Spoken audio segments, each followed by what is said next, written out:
আসসালামু আলাইকুম বন্ধু বান্ধব, আশা করি সবাই ভালো আছেন। আমি আল্লাহর রহমতে খুবই ভালো আছি।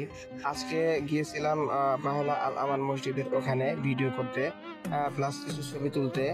এই মসজিদটা আসলে অনেক সুন্দর।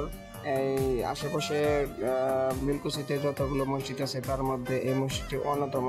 এই মসজিদটি বিশাল পরিসরে মসজিদটি স্থাপন করা হয়েছে এবং এই মসজিদের রাস্তার দুই ধারে ফুলের বাগান করা হয়েছে, দেখতে আসলে অনেক সুন্দর লাগতেছে। এই মসজিদটি দেখার জন্য আশেপাশের জেলা থেকেও এবং আরো অনেক জায়গা থেকে অনেক লোকজন আসে এই মসজিদটি দেখার জন্য। এই মসজিদটির স্থাপত্য শৈলী আর কারুকার্য অনেকই সুন্দর। আর এই মসজিদটির পাশে হচ্ছে মাহেলা চক্ষু হাসপাতাল এবং শিশু শিশু হাসপাতাল। এখানে চক্ষু রোগীদের এবং শিশু রোগীদের বিনামূল্যে চিকিৎসা প্রদান করা হয়। এটি হচ্ছে মসজিদটির প্রধান গেট, এখান দিয়ে আসতে হয়। আর এটা হচ্ছে হাসপাতালে নামার রাস্তা। আজকের মতো আমাদের এই মিনি ব্লগটি এখানেই শেষ করছি। নতুন কোনো ভিডিও আসা পর্যন্ত আপনারা সবাই ভালো থাকবেন, সুস্থ থাকবেন। আল্লাহ হাফেজ, টেক কেয়ার।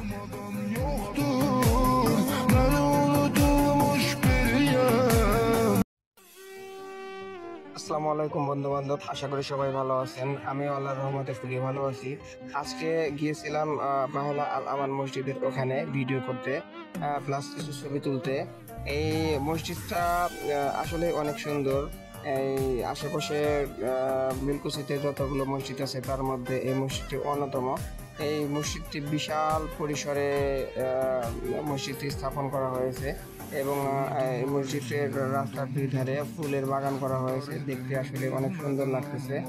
এই মসজিদটি দেখার জন্য আশেপাশের জেলা থেকেও এবং আরো অনেক জায়গা থেকে অনেক লোকজন আসে এই মসজিদটি দেখার জন্য। এই মসজিদটির স্থাপত্য শৈলী আর কারুকার্য অনেকই সুন্দর।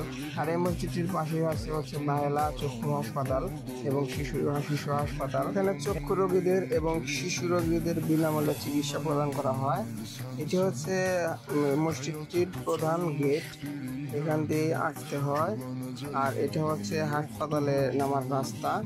আজকের মতো আমাদের এই মিনি ব্লগটি এখানেই শেষ করছি।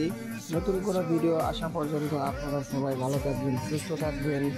আল্লাহ হাফেজ, টেক কেয়ার।